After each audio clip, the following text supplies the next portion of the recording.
Finally, tonight has promised a special comment on the president's address to the nation tomorrow night on the future of our military presence in Afghanistan. Mr. President, it now falls to you to be both former Republican Senator George Aiken and the man to whom he spoke, Lyndon Johnson. You must declare victory and get out.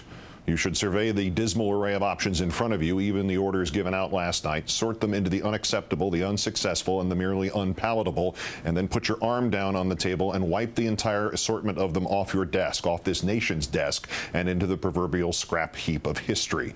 Unless you are utterly convinced, willing to bet American lives on it, that the military understands the clock is running, the check is not blank, and the Pentagon will go to sleep when you tell it to, even though the Pentagon is a bunch of perpetually 12-year-old boys desperate to stay up as late as possible by any means necessary. Unless you're sure of all that, get out now. We are at present fighting, in no particular order, the Taliban, a series of sleazy political/military adventures, not the least of whom is this mountebank election fixture Karzai, and what National Security Advisor Jones estimated in October was around 8 dozen al-Qaeda in the neighborhood. But poll after poll and anecdote after anecdote of the reality of public opinion inside Afghanistan is that its residents believe we are fighting Afghanistan, that we, sir, have become an occupying force. Yes, if we leave, Afghanistan certainly will have an occupying force, one way or the other, whether it's from Pakistan or consisting of foreign fighters who will try to ally themselves with the Taliban. Can you prevent that? Can you convince the Afghans that you can prevent that? Can you convince Americans that it is the only way to undo Bush and Cheney policy catastrophes dating back to Cheney's days as Secretary of Defense in the 90s? If not, Mr. President, that way lies Vietnam. If you liked Iraq, you'll love Afghanistan with 35,000 more troops, complete with the new wrinkles straight from the minder-binder lingo of Joseph Heller's Catch-22. President Obama will be presenting an exit strategy for Afghanistan, the exit strategy that begins by entering still further. Lose to win, sink to swim, escalate to disengage. And even this disconnect of fundamental logic is predicated on the assumption that once the extra troops go in, when the president says, okay, time for adult swim, generals, time to get out of the pool and bring the troops with you, that the Pentagon is just going to say yeppers. The Pentagon, often to our eternal relief, but just as often, sadly, to our eternal regret, is in the war business. You were right, Mr. President, to slow the process down once a series of exit strategies had been offered to you by men whose power, and in some case livelihoods, are predicated on making sure all exit strategies, everywhere, forever, don't really result in any serviceman or woman actually exiting. These men are still in what the belly of what President Eisenhower so rightly, so prophetically christened the military-industrial complex. Now, and later as these civilian gray eminences with retired next to their names, formally lobbying the House and the Senate, informally lobbying the nation through television and the printed word to engage here or serve there or invest everywhere. They are, in many cases, just glorified hardware salesmen. It was political and operational brilliance, sir, to retain Mr. Bush's last Secretary of Defense, Mr. Gates. It was transitional and bipartisan insight, sir, to maintain General Stanley McChrystal as a key leader in the field. And it was a subtle but powerful reminder to the authoritarian-minded war hawks like John McCain and the blithering idiots like former Governor Palin of the civilian authority of the Constitution. It was a picture drawn in crayon for ease of digestion by the right to tell our employees at the Pentagon to take their loaded options and go away and come back with some real ones. You reminded them, Mr. President, that Mr. Gates works for the people of the United States of America, not the other way around. You reminded them, Mr. President, that General McChrystal is our employee, not our dictator. You've reminded them, Mr. President. Now, tonight, again, remind yourself. Stanley McChrystal. General McChrystal has doubtless served his country bravely and honorably and at great risk. But to date, his lasting legacy will be as the great facilitator of the obscenity that was transmuting the greatest symbol of this nation's true patriotism, its actual willingness to sacrifice, into a distorted circus funhouse mirror version of such selflessness. Friendly fire killed Pat Tillman. Mr. McChrystal killed the truth about Pat Tillman. And that willingness to stand truth on its head on behalf of selling a war or the generic idea of America being at war, to turn a dead hero into a meaningless recruiting poster, should ring essentially relevant right now. from the very center of a part of our nation that could lie to the public, could lie to his mother about what really happened to Pat Tillman. From the very man who was at the operational center of that plan comes the entire series of plans to help us supposedly find the way out of Afghanistan.